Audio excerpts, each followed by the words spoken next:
আগস্টের পরবর্তী সময়ে যে ডাকসুর দাবি দেওয়া উঠেছিল সেখানে কিন্তু সেই দাবি দেওয়ার পক্ষে বাংলাদেশ জাতীয়তাবাদী ছাত্রদল ঢাকা বিশ্ববিদ্যালয়ও সর্বোচ্চ ভূমিকা রেখেছিল। ঢাকা বিশ্ববিদ্যালয় প্রশাসন যতবার ঢাকা বিশ্ববিদ্যালয় ছাত্রদলকে আহ্বান জানিয়েছে সংবিধান সংস্কার প্রস্তাবনা থেকে যত বিষয়ে ঢাকা বিশ্ববিদ্যালয় ছাত্রদল কিন্তু ততবারই রেসপন্স করেছে। কিন্তু আমরা দেখেছি আপনার অনলাইন সামাজিক যোগাযোগ মাধ্যম থেকে বিভিন্ন স্থানে বিভিন্ন অপপ্রচারকারীরা ছড়িয়েছে যে আমরা নাকি ডাকসু চাই না। তাদেরকে আজ বলতে চাই, আপনারা এসে দেখে যান ঢাকা বিশ্ববিদ্যালয় ছাত্রদলের নিয়মিত প্রত্যেকটি নেতাকর্মী তারা কিন্তু ডাকসুর পক্ষে এবং তারা ডাকসুর মনোনয়ন সংগ্রহ করছে।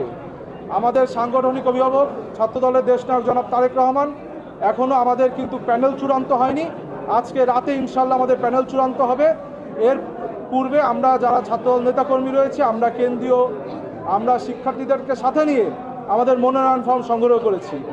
আপনাদের মাধ্যমে আমি ঢাকা বিশ্ববিদ্যালয়ের শিক্ষার্থীদেরকে একটি মেসেজ দিতে চাই যে গত 17 বছর অথবা গত ফ্যাসিবাদী আমলে শিক্ষার্থীদের পক্ষ নিয়ে যারা রাজপথে ছিল, যারা শিক্ষার্থীদের পক্ষ নিয়ে নিজেদের ব্যক্তি স্বার্থকে দূরে রেখে রাষ্ট্রের স্বার্থকে দেখেছে, শিক্ষার্থীরা আগামী 9 সেপ্টেম্বরের ডাকসু নির্বাচনে তাদেরকেই বেছে নেবে বলে আমার বিশ্বাস।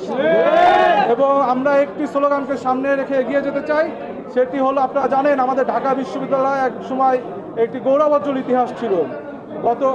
গত 2 দশক 3 দশক পূর্বেও আমরা বিভিন্ন অফিস আদালত প্রাঙ্গণে যেখানে যেতাম ঢাকা বিশ্ববিদ্যালয় গ্র্যাজুয়েটসরা স্থানে থাকতো। কিন্তু আমরা দেখতে পেয়েছি গত 2 দশকে ফ্যাসিবাদী আমলে আমাদের কিন্তু আমরা সেই হারানো গৌরব আমরা হারিয়ে ফেলেছি, আমাদের সেই গৌরব। সুতরাং আমরা একটি স্লোগানকে সামনে নিয়ে এগিয়ে যেতে চাই, together we will make our DU proud again.